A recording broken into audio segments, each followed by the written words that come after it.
Hey guys, Y13A here. Today we have something a little bit different.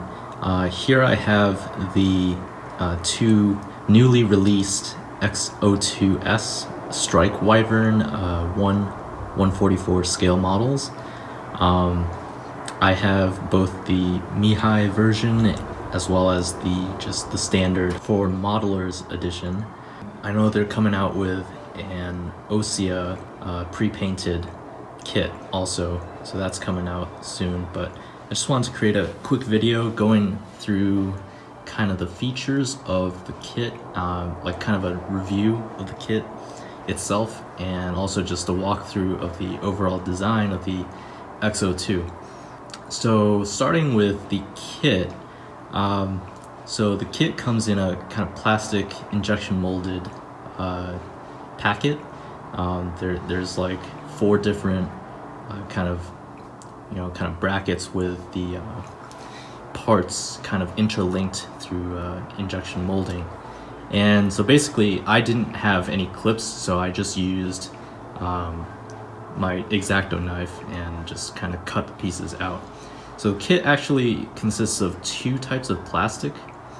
As you can see here, for example, the base is made out of a clear plastic, and generally speaking, the clear parts of the kit are more hard, I guess. The plastic is a different type of plastic. It's ABS instead of some like polyurethane or like a softer plastic for the rest of the kit. And the reason for that is the stands are kind of more, they need to be more durable.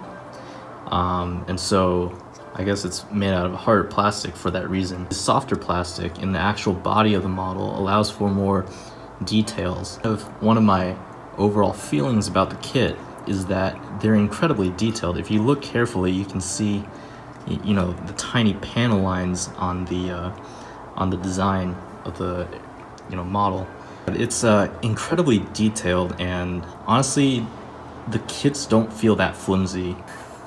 You could actually just, hold this and not have to worry about kind of damaging the model. I know I made a video a while back about the 1/144 scale model of the SU-37 used by the Yellow Squadron. It was the Yellow 13 model, and that kit, in comparison to this new kit, feels a little more kind of fragile. So this kit is actually really well built. I didn't use any glue in the building process. I cut the pieces out, kind of deburred and sanded off the spurs, and then just snap fits together perfectly. And that's the one thing that's nice about these Japanese model kits, is that they're really good quality and highly detailed. I really appreciate the craftsmanship that went into designing this kit. That's kind of true for both of these models, but I will say, just to kind of warn people, I've noticed that the painted models are slightly less, I guess, accurate in terms of the tolerances of the kit. The parts in this kit kind of fit together slightly differently. I don't know if it's because of the extra processing that went into painting this, but honestly, it's such a small amount of like tolerance that it shouldn't be a huge problem for most people. But just going through and building it, I felt that it was a little bit less kind of having tight tolerances. It has looser tolerances here. So if you want like the best built kit, maybe go for the 4 Modelers edition in the back there. But otherwise, I mean, yeah, both of these kits are great. They come with decals too, and also other optional parts. But here for example, I only chose kind of the basic paint scheme. I didn't decide to put any decals on because I'm waiting on sometime in the future, when I am more experienced in building kits, to apply paint and decals. So I'm not rushing that at all. Maybe sometime down the line I'll I'll add those details, but for now we just have the base paint scheme. It's mostly complete for the Mihaly version, but I will say, like, for example, on the bottom here, the front bit here is not perfectly painted, right? That should be white to make it continuous, but it's not. So it does require some extra work if you want it to look exactly like, you know, the one that appears in game, but just straight up, like, building it, it's pretty good, pretty close. So yeah, as for the optional parts, between these two models, for example, I have different, I selected to install different engine nozzles. This one, for example, is kind of closed, subsonic, you know, more tapered than compared to this one right here, which is kind of like full throttle, supersonic, kind of a wide area nozzle. So that's interesting. But yeah, those are not the only limited parts. For example, the wings, if you know about the X-02, they close. So you have the option of installing the kind of supersonic, you know, fast flight mode configuration for the wings. And also the canards, because it's a Strike Wyvern X-02S. In the game, when you go really fast, these canards fold down to be kind of in the same plane as the wing.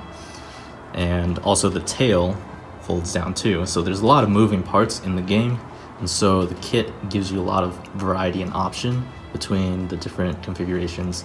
So I just opted for the, you know, switchblade wings, you know, extended, because that's kind of a characteristic look for the X-02 Wyvern.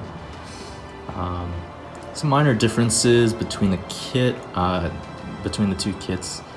This model here is painted, but also some tiny details like this glass here, or plastic cockpit window here, is made out of a darker kind of tinted plastic compared to the clear, otherwise clear plastic in this model here.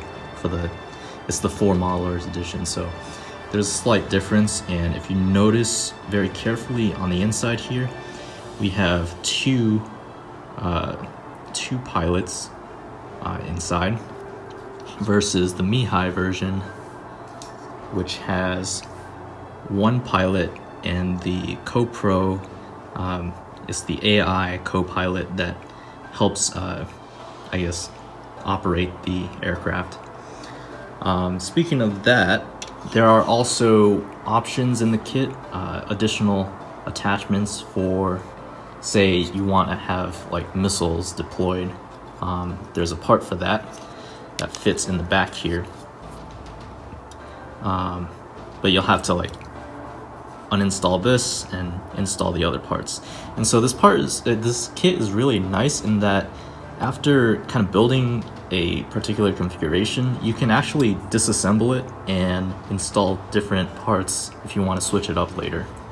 It also comes with landing gear, and I think for this model at least, or for both of these models, because it's the Strike Wyvern, you also have the option of installing the ArcLight EML electromagnetic launcher system, which is like the railgun basically. And I love using that thing in multiplayer. It's great. I'm one of those guys, you know, flying the X-02 with the EML all the time. But yeah, that's an option too down here for the weapons options. Yeah, there's landing gear too, and yeah, basically this kit is just super customizable to what you want to display, and it's you can change it after you build it, so that's super nice, and it's flexible like that. But yeah, otherwise it's a really well built kit. I think it's very high quality, even though the painted version might have less tight of a tolerance than the 4 modelers edition. I'll see if they have the Osea edition available soon. I'll order that too, but it should be the same idea as these two models here. It's a really nice kit. Goes for about, I think, like $30-something, between $30 and $40 US for these two. But if you're a huge, you know, Ace Combat fan, this is definitely worth the purchase, I think, because it just makes my love for the game go even deeper, I guess. So yeah, now for the actual design of the two aircraft, because that's what I'm passionate about on this channel, is aircraft design. So we have the, you know, the canard main wing configuration. The special thing about the the X-02S Wyvern is that it's kind of an evolution of the predecessor, which is the X-02, just Wyvern. This is the Strike version, so I think what they intended to do with this version was make it more practical. That's the kind of overall theme of the aircraft. So in the previous version, just the X-02, the kind of engine nacelles here were smooth and rounded, and it looks really nice. It's very smooth and kind of rounded. But here we have, like, apparently they added conformal fuel tanks to make it more angular. So that's a change that's in the S variant of the Wyvern. The cockpit here is really interesting because they made it a two-seater. I'm not sure if the original version was a two-seater, but the new version is definitely a two-seater, and they made the cockpit a little bit bigger.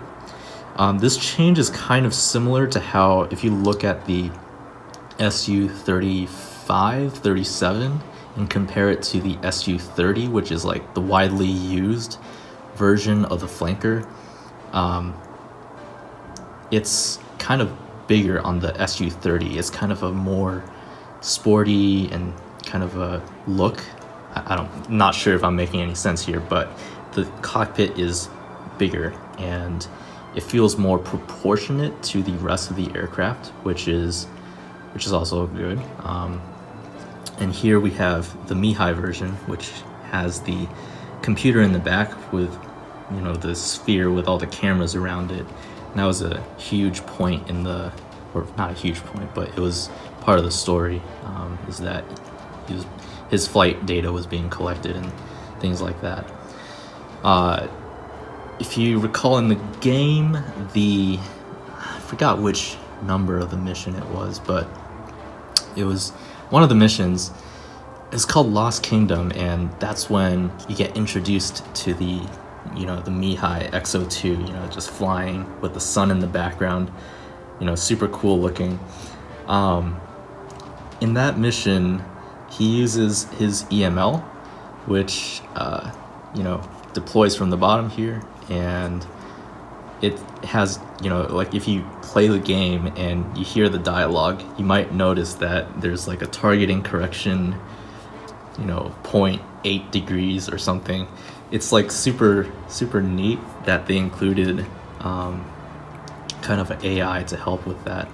So this plane is an improvement in both hardware and software, I guess.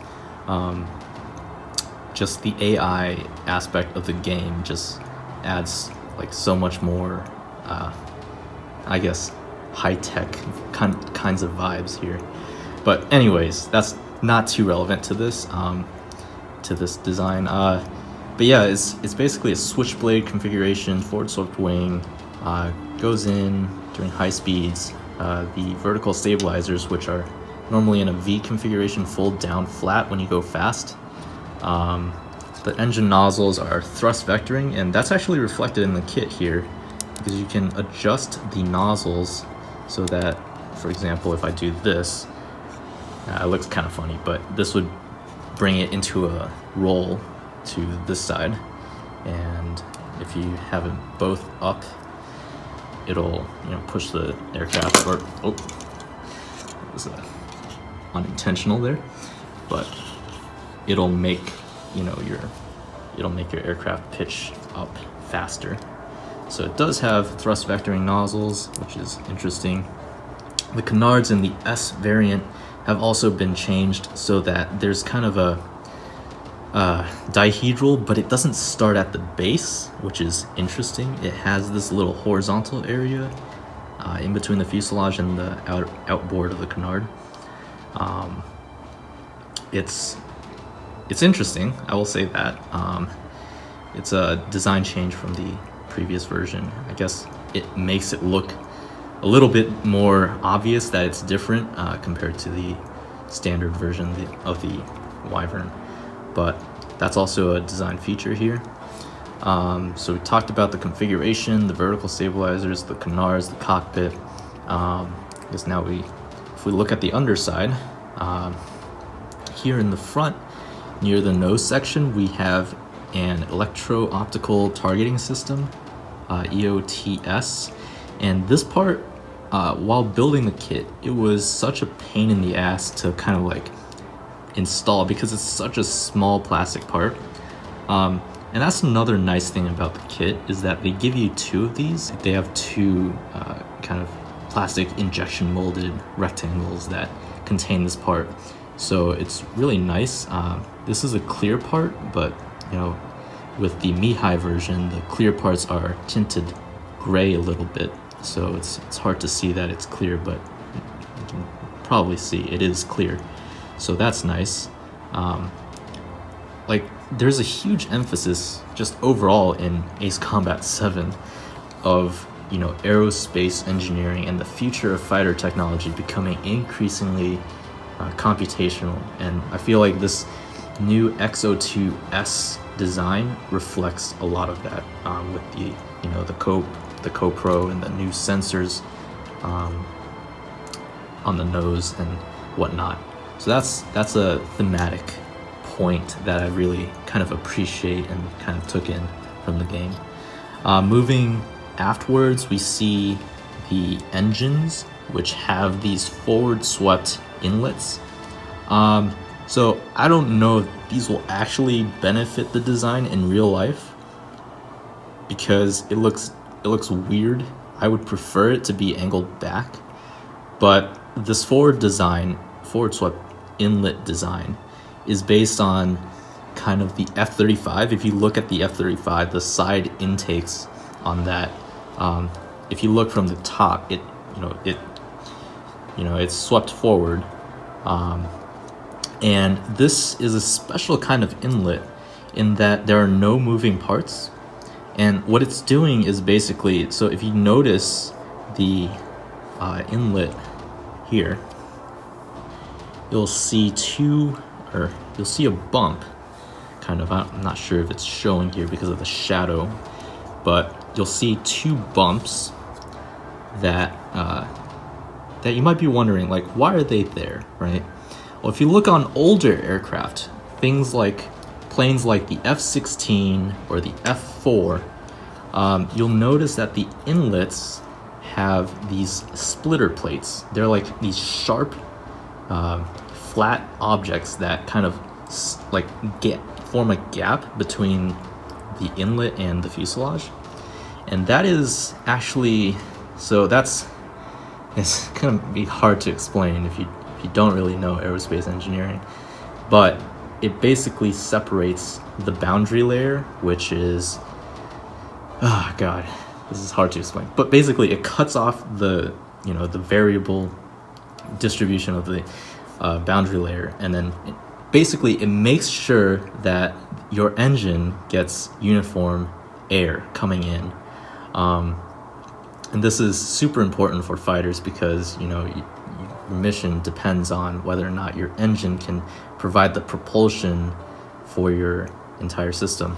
But with a diverterless inlet is what this thing is called, you are able to get rid of the kind of boundary layer profile by using a bump and a kind of scoop, where this bump kind of pushes the air in such a way that it makes it uniform, and this forward swept feature makes it so that the kind of air spills over, the undesirable boundary layer spills across the kind of root of this forward swept area.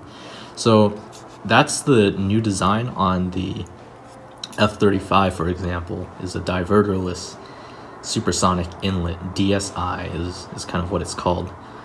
There are a couple of other planes that have this feature in real life. For example, the J-20, I think, the Chinese 5th gen stealth fighter has it. And also there's this version of the F-16 that looks kind of weird. It was like a test demonstrator of the DSI concept, and I guess those are the only two examples that I know of. If you know any more examples, please feel free to comment down below. But it's incredibly interesting. It's a different take on getting rid of the undesirable boundary layer effects, because basically the whole idea behind that is, you're flying through the air, and air hits your nose of the aircraft, right? And basically, in a nutshell, air is kind of sticky. So if you think about it, your flat plate with air coming over it, right? You're gonna have very sticky air that's basically not moving, very close to the plate. But then far away from the plate, it's going at whatever speed the air is going at, right? So if it's not going here and it's going there, there must be some kind of distribution that kind of reflects that velocity distribution, right? So it's going 0 here, it's going U infinity here, and there's a curve that represents the velocity of the air as you go away from the plate. And so as your nose, punctures the air and goes through flight, you have this boundary layer that forms. And basically that's not desirable for the engine because you want the air to be uniform. So to get rid of this kind of a curve, you have to chop it off somewhere, right? And that's what the diverterless, or that's what the regular splitter plate design does. But here we have a diverterless inlet. So sorry for that tangent, but I just really wanted to explain this design feature, which is interesting because Project Aces, they really are passionate about aviation, and it's little details like this in the design that really reflect that. It's just not, it's like grounded in reality, but it's purely fictional, which is super interesting to me. As we go back from the inlet, and I guess stop talking about the propulsion system for a little bit, you see the weapons bay here, which is kind of concealed. Here we have where the stand connects, but you can actually replace this middle panel here with, I think it has like 4 AAMs is the option, with the weapons bay open with the kind of it's a plastic injection molded part that kind of shows the missiles on the inside. Or you could install the Arclight railgun system, which I didn't feel like installing, but because I really just like the airframe itself, not really the weapons aspect, but that's there if you want to. But it's a pretty basic kind of design. It's kind of reflective, this entire nacelle look with the bays in the middle. It's kind of reminiscent of the T-50, or now it's called the Su-57. It's the Russian fifth generation stealth fighter. It's kind of reminiscent of that. And that's pretty much it for the design of this aircraft. Overall, it's just an improvement in every single area. New propulsion system with conformal tanks, thrust vectoring, well, that was already on the older version, but new conformal tanks, enlarged cockpit with more electronics, including the Co-Pro here in this Mihaly version, and the electrical optical targeting system. Some airframe changes, like the removal of the ventral fins on the older model. They're actually vertical fins down here on the older one. Removal of that, and the canards are canted up. Not sure what exactly the benefit is there. I could probably explain it, but it would take a lot longer to explain than everything else. But anyway, you know, some hardware changes, some software changes in the design of this aircraft, and it's overall just an improvement. That's why they call it the S version, which is the Strike Wyvern. So basically, yeah, that's pretty much it to this design. Let me know what you think in the comments, and yeah, thanks for sitting through this long video, and I guess I'll see you guys next time.